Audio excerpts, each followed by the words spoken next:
చెప్పి నేను ఈ సందర్భంగా తెలియజేస్తాను. 10 ఏళ్లలో పంచాయతీ ఎన్నికలు జరిగితే మన దాంట్లో మనోళ్ళు కొట్లాడుకుంటేనే వాడు గెలిచిండే తప్ప ఏ రోజు కూడా వాడు గెలిచినటువంటి దాఖలాలు లేవు. అది కూడా 2% 3% గెలిచారు.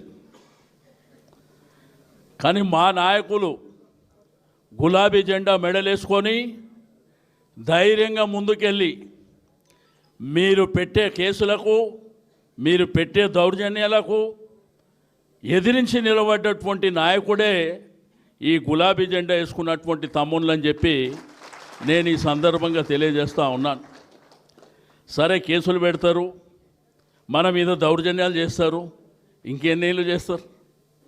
2 ఏళ్ళు చేస్తారు.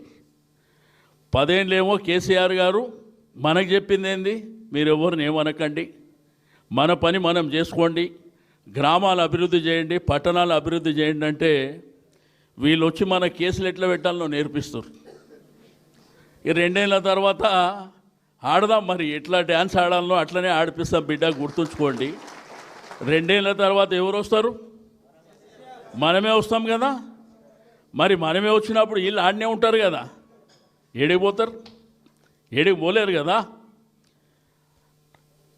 ఒక ప్రజాస్వామ్యం లోపల ప్రజలు అధికారం ఇచ్చినప్పుడు జాగ్రత్తగా పనిచేయాలి.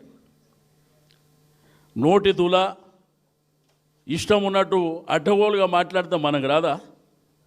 మనకు మాట్లాడడానికి రాదా? కొట్లాడడానికి రాదా? తెలంగాణ ఉద్యమంలో ఎన్ని కొట్లాటలు చేసిరు తెలియదా? ఆ రోజు భయపడినరా? కాబట్టి మీ అందరికీ రెండోది, మీ ఎమ్మెల్యే చెప్తున్నారు, పంచాయతీలలో మీరు గెలిచారు కానీ డబ్బులు ఎవరు ఇస్తారని చెప్పి. డబ్బులు నీ అయ్యా ఇస్తాడు, డబ్బులు నీ చేతిలో లేదురా బిడ్డ.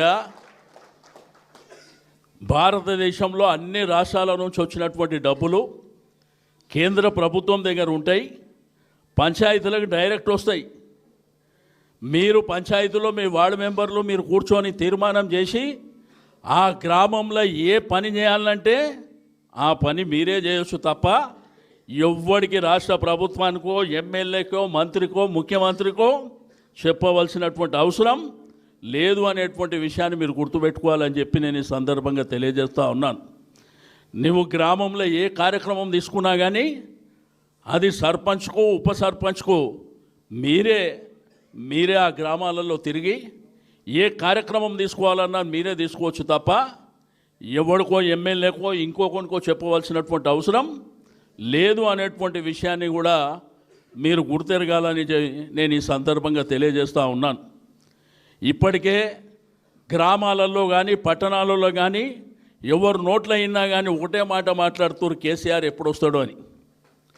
కేసీఆర్ వస్తేనే తిరిగి రాష్ట్రం బాగుపడుతుందని చెప్పి ప్రతి ఒక్కరు మాట్లాడే పరిస్థితి వచ్చింది. ఎవరికి మోసం చేయలే ఈ ప్రభుత్వం చెప్పండి. ఈ ప్రభుత్వం వచ్చిన తర్వాత ఎవరిని వదిలిపెట్టిరు? రైతులను వదిలిపెట్టినరా? మహిళలను వదిలిపెట్టినరా? చదువుకున్న యువకులను వదిలిపెట్టినరా? మరి బడుగు బలహీన వర్గాలు బీసీలో కూడా మోసం చేశారు కదా.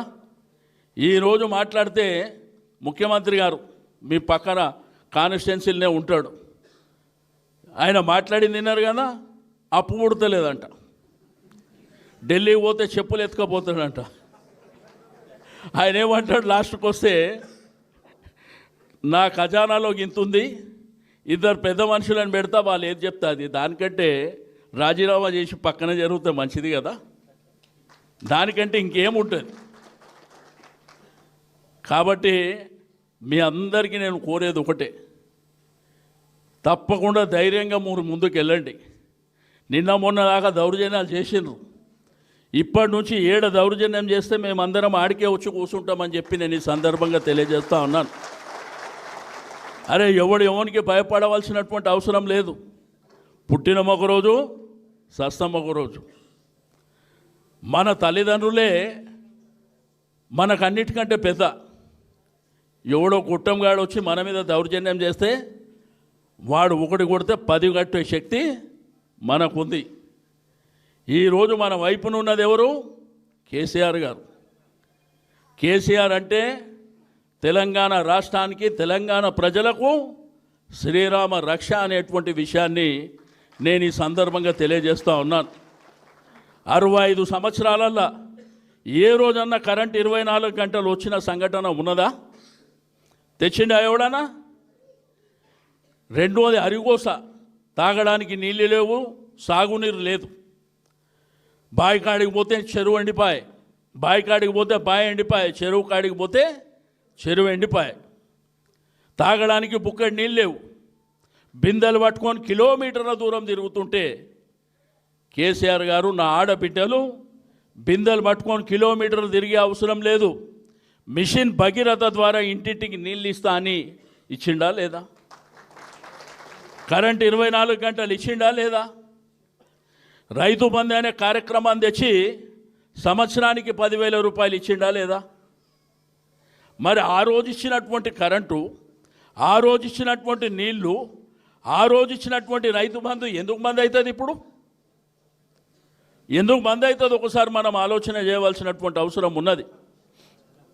ఈరోజు మాట్లాడితే అబద్ధాలు. షాదీ ముబారక్, కళ్యాణ లక్ష్మి అని ఈ భారతదేశంలో లేనటువంటి ఒక గొప్ప కార్యక్రమాన్ని ఆడబిడ్డ పుట్టిన